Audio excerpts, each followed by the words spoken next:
त्याची शुद्धता वाढावी आणि जागतिक तापमान वाढीमध्ये जर काही आपल्याकडं गोवंश आहे तर तो जगामध्ये नावाजला गेलेला आहे। त्याची जी गुणवैशिष्ट्ये तर ही सगळी गुणवैशिष्ट्ये अधोरेखित झाल्यानंतर त्याचा सांभाळ चांगल्या प्रकारे केला जावा, शुद्धता वाढावी आणि अवर्गीकृत गोवंश कमी होत राहावा अशा प्रकारचे प्रयत्न महाराष्ट्र गोसेवा आयोगाकडचे आहेत। म्हणजे प्रत्येक गोवंश आणि गाय ही शेतकऱ्यांच्या आणि आपल्या गोशाळेमध्ये अतिशय चांगल्या प्रकारे निर्भयतेने जगेल, राज्यमाता म्हणून तिला दर्जा मिळेल आणि आत्मनिर्भर गोशाळा आणि आत्मनिर्भर आपली गोमाता ही आपल्याला दिसावी असा ह्या दिनाचा उद्देश आहे। 2 वर्षात गोसेवा आयोगाने काय काम केलंय काय? 2 वर्षामध्ये मी फक्त पॉईंट सांगतो। एक तर सगळ्या गोवंशाला टॅगिंग झालेलं आहे महाराष्ट्रामध्ये।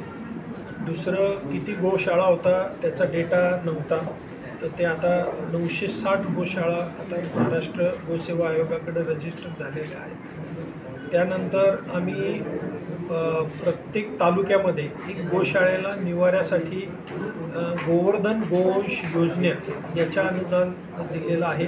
15 ते 25 लाख त्यांच्या संख्येप्रमाणे प्रत्येक तालुक्यातल्या एक गोशाळेला।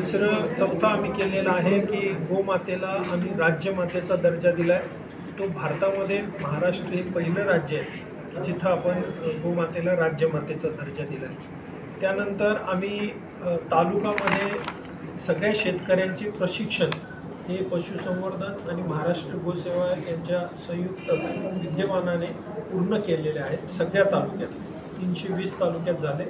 त्यानंतर आम्ही प्रत्येक जिल्ह्यामध्ये गोशाळेचं सुद्धा प्रशिक्षण होणं गरजेचं होतं, तेही आम्ही कंप्लीट केलेलं आहे।